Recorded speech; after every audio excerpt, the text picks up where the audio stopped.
Compuesto de 4 etapas, la exposición estaba diseñada con el fin de mostrar los procesos y procedimientos que eran realizados para el tráfico de esclavos hacia las colonias francesas en las islas del Caribe. La primera de estas etapas era la preparación de la campaña, en la cual por medio de distintas obras y artefactos se nos mostraban las diferentes adecuaciones que se realizaban en los buques para el transporte de esclavos. Se realizaron diferentes medidas como la división de las mujeres y los niños y los hombres, con el fin de evitar los diferentes posibles motines que se pudieran presentar. También existía una parte central en la plataforma donde se almacenaba todas las personas que fueran falleciendo cubriéndolas solo con una tela, lo cual maximizaba las posibles enfermedades que se podían presentar en la embarcación. La siguiente etapa era la compra de esclavos.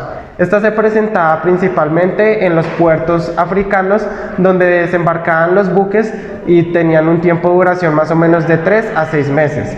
Durante este lapso de tiempo se presentaban las diferentes transacciones para las cuales se solicitaba un gran número de esclavos para almacenarlos, mientras el rey encargado por la corona francesa en ese territorio las aprobaba y destinaba la cantidad que más se pudiera almacenar y distribuir en esa zona.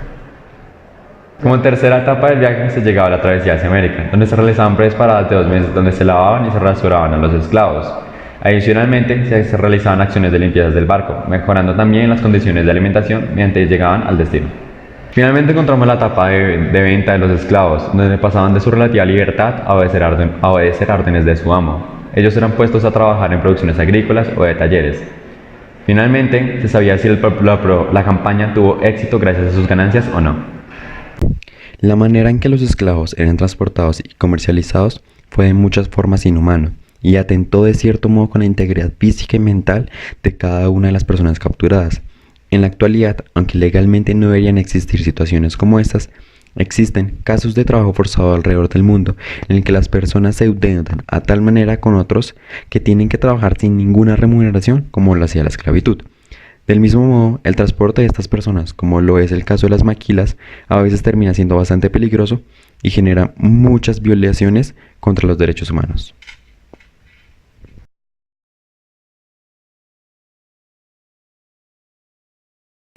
La película Sara, Neida, Tomasa y las otras es un breve relato acerca de las diferentes historias que vivieron un grupo de mujeres durante la época de violencia en la región de Montes de María en la costa caribe colombiana, en la cual se presentó una pérdida de la cultura y una generación de un orden a partir del miedo.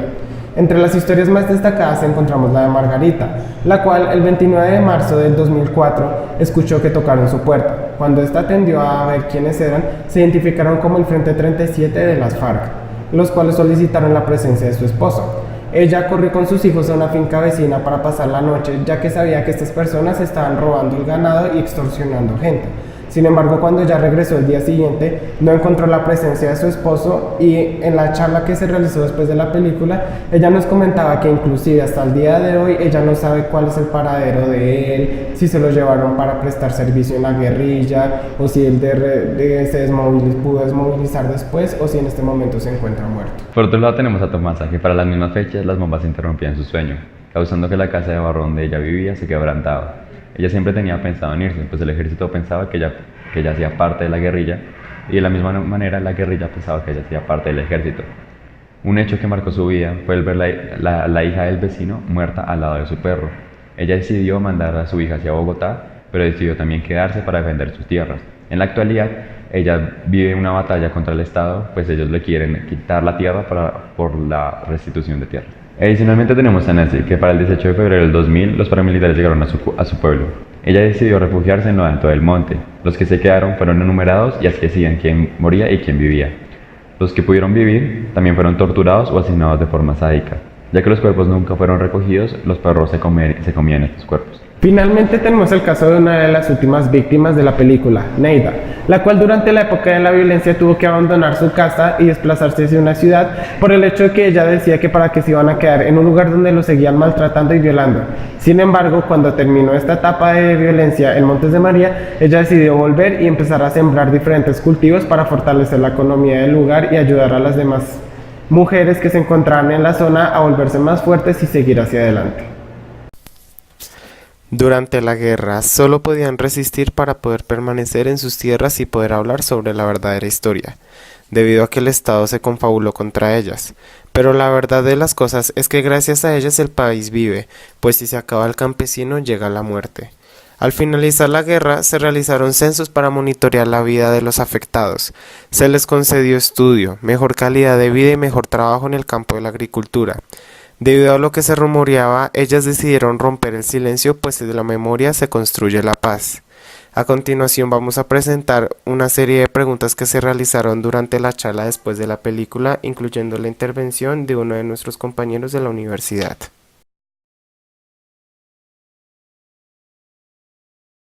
O sea, la labor de nosotros es generar memoria, es que eso no se olvide.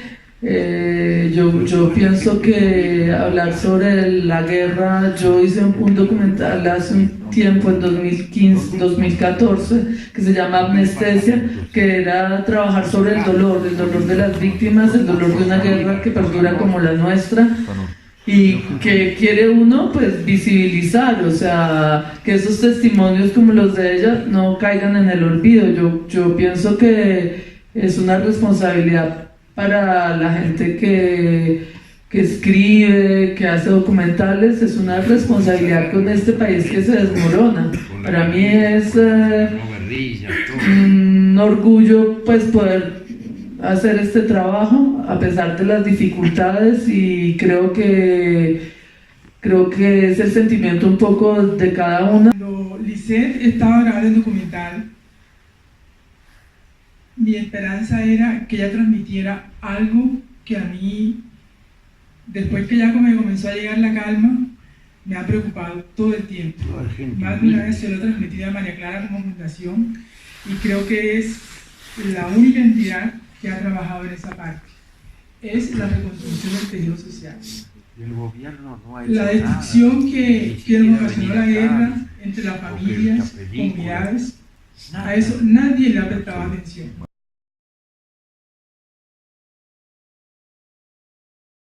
Creo que es importante, si volvemos al tema de la guerra, fueron las mujeres las que más sufrieron el embate de la guerra, las mujeres y los niños.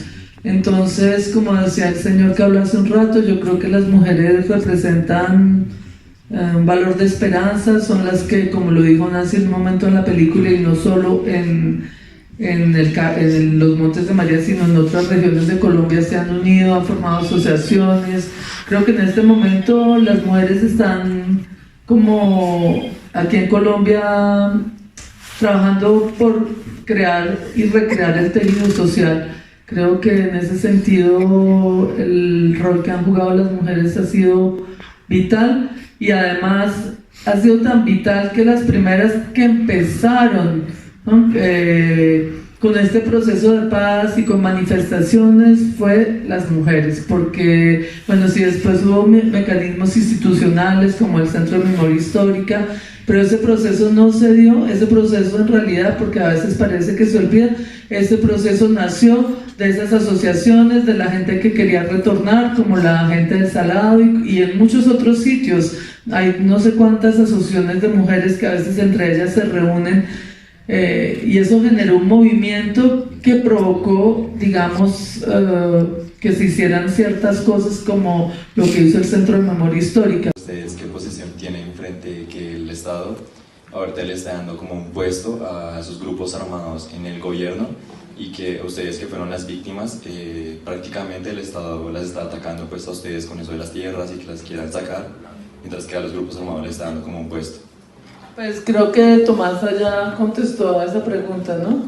Es decir, que imagínese que el problema con la restitución de tierras, ¿a quién le están pidiendo la tierra, no? A Margarita, por ejemplo, le están haciendo el problema, o a Tomasa, pero el problema fundamental de este país es la concentración de la tierra, ¿no?